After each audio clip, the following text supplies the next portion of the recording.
मंत्रीपद मिळालंय पुण्याला, त्याचा आम्हाला आनंद आहे, पण त्याचा उपयोग कॉन्ट्रॅक्टरला न होता पुणेकरांना व्हावा एवढीच अपेक्षा.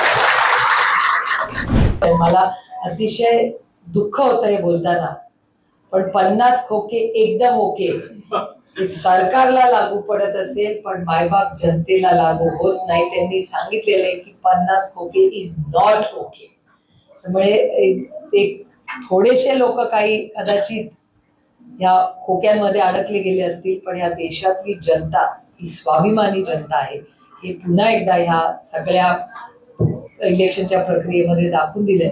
आज रवींद्र दंगेकरजी आले, मी त्यांचेही स्वागत करते, आभार मानते. त्यांनी सगळ्याच मतदार म्हणजे शिरूरला आणि बारामतीलाही खूप त्यांची मदत आम्हाला सगळ्यांना झाली. अगदी थोडक्यात त्यांचं इलेक्शन राहून गेलं, पण हरकत नाही, ते फार घट्ट आहे. त्याच्यामुळे ऑक्टोबरमध्ये नक्कीच आमदार होतील याच्या माझ्या मनात काही मात्र शंका नाही. पण ते त्यांचं कर्तृत्व आहेच. पण मला एका गोष्टीचा आनंद त्यांनी आत्ताच केलेल्या एका कामाचा आहे की एक युवक आणि युवती, कदाचित दंगेकरजींनी ती लढाई लढली नसती तर कदाचित त्या 2 कष्ट करणाऱ्या मुला आणि मुलीला न्याय मिळाला नसता. हे जे आशीर्वाद आहेत ना, हे जे काम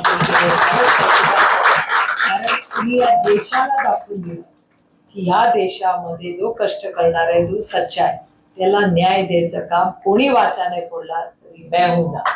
त्यामुळे खरंच ज्या पद्धतीने त्या पोर्सच्या केसमध्ये तुम्ही ज्या पद्धतीने लढला आणि प्रशासनाचा जो खरा चेहरा आहे, आणि पुण्यामध्ये मग ड्रग्ज असेल, जे आता पुण्यामध्ये जे पाणी कोयता गँग आहे, आजच सकाळी मी तुमच्याच चॅनलवर पाहिलं की मला वाटतं हडपसरला का कुठे गाड्या फोडण्यात आल्या. म्हणजे प्रशासन नक्की महाराष्ट्रात आणि पुण्यामध्ये काय चाललंय मला विचाराल तर पुण्यामध्ये प्रशासनच नाही.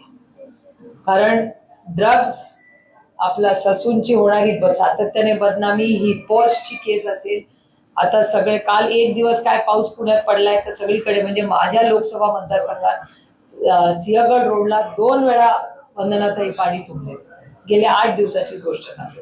त्यामुळे पुण्यामध्ये ही परिस्थिती अतिशय गंभीर आहे. मला दुःख एका गोष्टीचं होतं की शिक्षणाचं सुसंस्कृत असणारं माहेरघर म्हणून देशातून लोक, मुलं तुमच्या माझ्या पुण्यात शिकायला पाठवतात, आणि तिथे अशा ज्या घटना होत आहेत त्याच्यात तुमच्या माझ्या पुण्याचं नाव खराब होत आहे. आणि याच्यासाठी जबाबदार कोण आहे?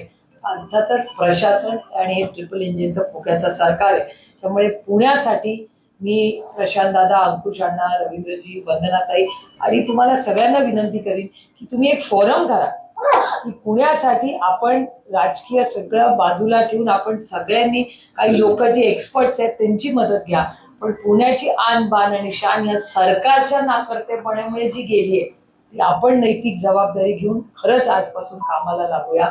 मग तुमणं असेल, जे होणारी आज हत्या असतील, किंवा हे ज्या गाड्या फोडल्या जातात, म्हणजे ही आता रोजचीच बातमी झाली. जो उठतोय तो कुणाच्याही गाड्या फोडतोय आणि आपल्याला कळतही नाही. ते माझ्या मतदारसंघात तर दर 15 दिवसांनी वंदनाताई असं होतं. कोण आहे हा एलिमेंट जो पुण्यात वाटतो? त्यामुळे याच्या विरोधात पूर्ण ताकदीने महाविकास आघाडीने वेळ पडली तर रस्त्यावर उतरलं पाहिजे. पण मला विचाराल तर प्रशांतदादा सारखे फार खुश आहेत आज की 8 खासदार आले, पण मला सांगू ज्या दिवसापासून रिझल्ट लागलाय तेव्हापासून मी तर शांतच झाले, कारण का जबाबदारी वाटली. मला विचाराल तर जो यश आपल्याला मिळाले हे फक्त गुलालाचं यश नाही, त्याच्यावर एक खूप मोठी जबाबदारी आली आहे. त्यामुळे आपण आज तर त्या दिवशीपासून आदरणीय पवारसाहेब सोनियाजींची बोलले, पवारसाहेब उद्धवजींची बोलले की आपण, ज्याचा उल्लेख त्यांनी त्यांच्या भाषणात केला की आपण पूर्ण ताकदीने विधानसभेच्या कामासाठी लागलोय. आणि ती सत्ता ही काय फक्त सत्ता म्हणून नकोय आपल्याला, पण महाराष्ट्रावर आज जो अन्याय होतोय, म्हणजे आज हिंजवडी मधल्या जवळपास 35 ते 40 कंपन्या बाहेर जात आहेत. त्याची मीटिंग, आपलं जे मराठा चेंबर ऑफ कॉमर्स आहे त्याच्यात अनेक वर्ष वंदनाताईंनी खूप मोठं कॉन्ट्रीब्युशन केलंय. त्यांनीच आदरणीय पवारसाहेबांना पण विनंती केली की मराठा चेंबर ऑफ कॉमर्सला बोलवून पवारसाहेबांनी पुढाकार घेऊन पुण्यामधल्या ज्या इन्व्हेस्टमेंट बाहेर जातात त्याची पुढच्या 8 दिवसात तातडीने मीटिंग लावून जेवढ्यांना थांबवू शकू तो थांबवण्याचाही प्रयत्न आपण सगळ्यांनी मिळून केला पाहिजे. या नोकऱ्या आपल्या मुलांच्या. राजीव गांधी इन्फोटेक पार्कची स्थापना आदरणीय पवारसाहेबांनी 25-30 वर्षापूर्वी केली असेल. आणि आज 6 लाख लोक तिथे काम करतात आणि तिथल्या नोकऱ्या जर बाहेर जात असतील तर मला वाटतं प्रशासनाकडून माझ्या तर काहीच अपेक्षा नाहीये. त्यामुळे आपल्यालाच आता नागरिक म्हणून, लोकप्रतिनिधी म्हणून कामाला लागायला लागतं. पण तुम्ही ज्या ताकदीने सगळे या संघर्षाच्या काळात लढला आणि दंगेकरजींनी जे गेल्या महिन्या रिझल्ट लागल्यानंतरही किंवा मतदान झाल्यानंतरही ज्या पद्धतीने त्यांनी काम केलं हे खरंच कौतुकास्पद आहे. तुम्ही आज आवर्जून इथे उपस्थित राहिला, तुमच्याही शुभेच्छा. 5 वर्ष तुम्ही आमच्यावर नाही याचं आम्हाला सातत्याने वाईट वाटेल, पण तुम्ही त्याची सगळी इथे भरून काढाल पुण्यामध्ये, एवढी आपल्याला मनापासून शुभेच्छा देते. मंत्रीपद मिळालंय पुण्याला, त्याचा आम्हाला आनंद आहे, पण त्याचा उपयोग कॉन्ट्रॅक्टरला न होता पुणेकरांना व्हावा एवढीच अपेक्षा.